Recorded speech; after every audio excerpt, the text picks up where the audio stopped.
Now, we've had some good news for the people of China, which we will get to in a minute. But first, the United States sent a guided missile cruiser to the South China Sea to start to provoke China once again. They're like, hey, you guys are having some protests? Here's some of our warships in your backyard, because we can't leave well enough alone.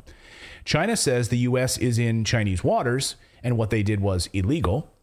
The U.S. Navy says this is what they called a freedom of navigation exercise. I'm just thinking, I break into your house, I'm in your backyard, and what are you doing in my backyard, buddy? What are you doing in my backyard? Oh, I'm doing what's called a freedom of navigation exercise. I'm just out here. I'm doing some Pilates in your backyard. It's my freedom of navigation exercise. Just seeing if I could make it through your backyard. That's all. Yeah, just seeing. No, I just. Don't shoot me. Making sure I could. I got through here. Haven't you ever seen Ferris Bueller? Yeah, exactly. That's actually what I was thinking. Like, run. Oh yeah, boom, boom. Like trying to run through. So this is the Navy press release. No shit. This is exactly what the Navy conducts freedom of navigation operation as DoD releases China military report. So yeah. We're there testing the waters, seeing if we have freedom of navigation to ride up in your ass, in your backyard. Just imagine for a second if China did the same thing in the Gulf of Mexico and called it the freedom of navigation exercise. Can you imagine what we would do? That's a definite provocation to us. Yeah. Yeah, it's like if somebody flew bombers over, like Kansas City, going, "No, we just wanted to see if our bombers had the range to reach Kansas City." Don't mind us. We just wanted to make sure. We wanted to take in a Chiefs game. We're here. We wanted to see what the arch looked like in St. Louis. We're just doing a freedom of navigation. So meanwhile, the U.S. is continuing to provoke the bear. So there's that. Meanwhile, there's a lot of propaganda, though, floating around on social media and Western news outlets about China. Now, someone I saw earlier leave a comment watching a video from a night or so ago saying, I started to watch your show, and it seemed like you might have been apologizing for the Chinese Communist Party. And I want to be very clear. No. We go where the facts take us. So we're not pushing propaganda on you at all. We're going to show you what we know, and we're going to also dispel some of the myths and propaganda that's being foisted on you. So just hang on here, because we've got some dense stuff to cover here, some really interesting pieces on all of this. And we have no agenda in this. If Xi Jinping opens fire and starts mowing down people with a machine gun, we are going to cover it. We're not going to cover it up like other people will. So there is a lot of propaganda floating around on social media, China, about what is happening in China. So we want to focus on the facts as we know them today. So last night, Western media was all abuzz. I'm sure you probably saw this all over maybe social media, people talking about this, these tanks, rolling through China. Now, Chinese tanks rolling through Suzhou City on Tuesday morning. Now, I hope for our Chinese viewers, you might be able to help me pronounce this. It's Xuzhou. I've tried to find pronunciations all day and had difficulty. My brain doesn't work that way. But in these were tanks. The same few tanks videos were being shared over and over again on different accounts, by different Twitter accounts, these tanks rolling through this town. And many of the media were calling this a crackdown by Xi Jinping. See, look what's happening. Look what's happening. In fact, so I'm just going to roll. This is another video of these tanks rolling through Suzhou City. Watch.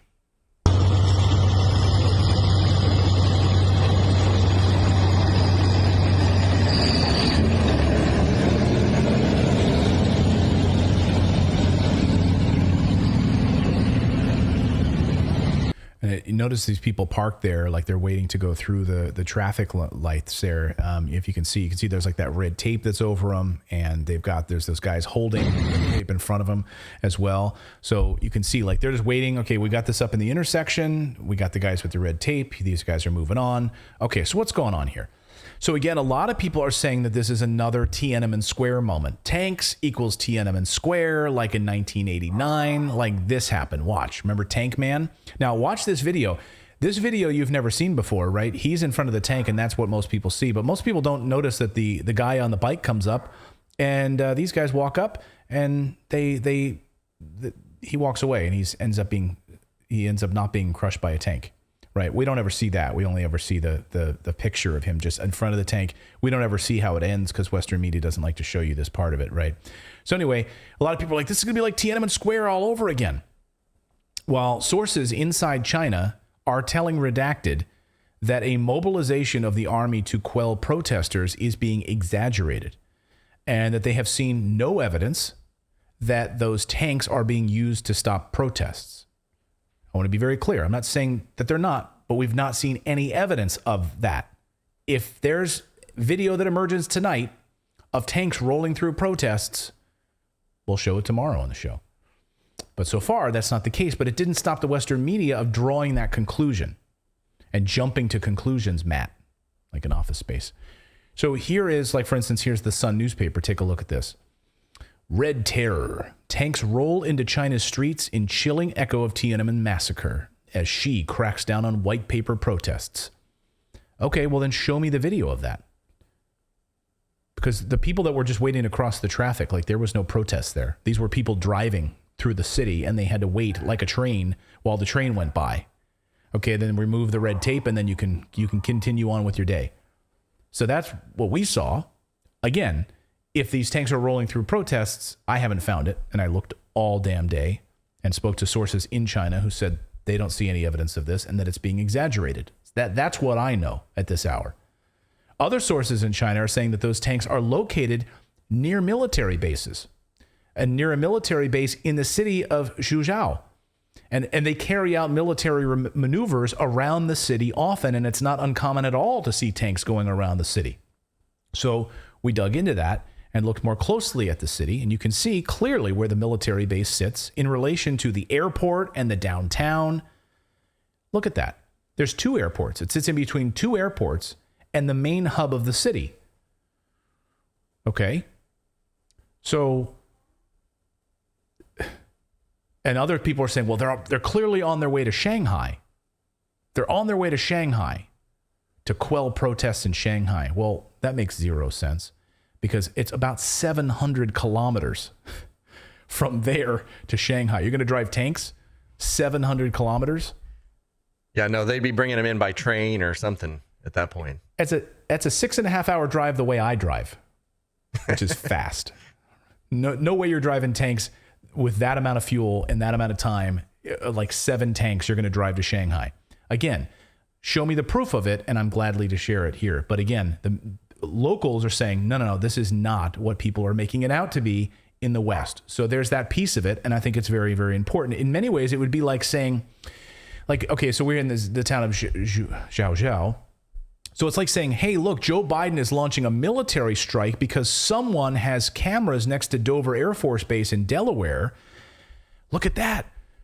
Look, they're loading something onto a plane. Biden is carrying out military strikes. Okay, well, Dover Air Force Base, there's a lot of active military that, you drive by there anytime in Delaware and you're going to see Humvees. You're going to see all sorts of armored personnel carriers on a regular basis. I know because I used to drive by there all the time. So anyway, my point is that we haven't seen any evidence of these tanks that are being used for that reason. And that is what our sources are telling us from inside China. Now, if suddenly we have another Tiananmen Square moment where these tanks are mowing people down, we will cover the heck out of that story right here on the show. We'll be unafraid to do it. Now, the good news, though, from China, and we are hearing from sources in China that the city of Guangzhou, and by the way, was also trending tonight because of this. So that's confirmation of good news. A major city in China announcing the relaxation of pandemic controls and an opening up. And there is further signals that the government is listening to the protesters and releasing more controls across China. On that news, of course, the Hong Kong stock exchange boomed on that news in Guangzhou, which is good news. So again, the sources I've been talking to say that they see this as a really positive sign, that this is now going to spread to other larger cities as well, the opening up and the relaxation of these COVID lockdown rules. So it looks like protests have worked because the COVID numbers are still going up. So if the COVID numbers are going up, which has long been their reasoning for locking down, and now they're easing restrictions, to me, I can only draw one conclusion, which is the protests have worked. But the Western media doesn't want you to believe that or hear that part of the story. So we'll bring it to you and you do with it what you will. But if you see people sharing stuff on Facebook and Twitter and other places, just watch it with a grain of salt. That's all I'm asking you to do, is just watch it with a grain of salt. So again, we also have seen a lot of videos of Chinese police officers arresting some of those. We've continued to see many videos as well of those white-suited medical thugs attacking people, forcing PCR tests. I saw a particularly horrible video today of a woman being forcibly PCR tested in the rear end who didn't want to, but they did it. Woman screaming, looks like they're breaking her wrist. So we've seen videos of that. We've also seen videos over the past 24 hours of Chinese police officers arresting some of those white thugged medical guys in the white suits. Interesting. Again, I'm just telling you what I'm seeing. So again, a very fluid situation with a lot of propaganda floating around, and we're going to continue to report the facts as they come in. Like this. These are protesters on a bridge in the Liangmao-Kiao area of China, and the protesters honking in support and stopping the flow of traffic to protest the COVID restrictions. This happened. Watch.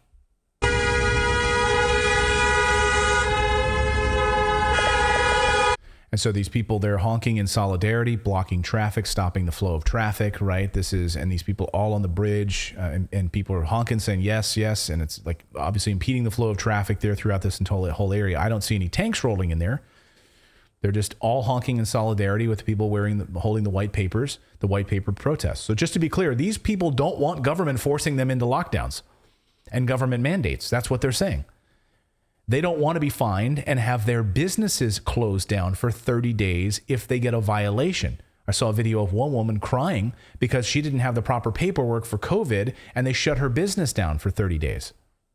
That's wages that she needs to live. Yes, awful. Draconian lockdowns in China. We've been covering that here on the show for over a year now. But Canada's Justin Trudeau agrees with these protesters in China. Watch. More information shared between Jesus and our Listen, Canadians are watching very closely.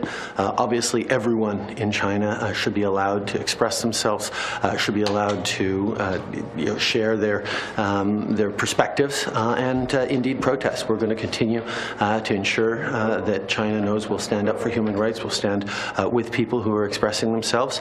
We also need to make sure that China and places around the world are respecting journalists and their ability to do their job. We'll continue to make that very clear.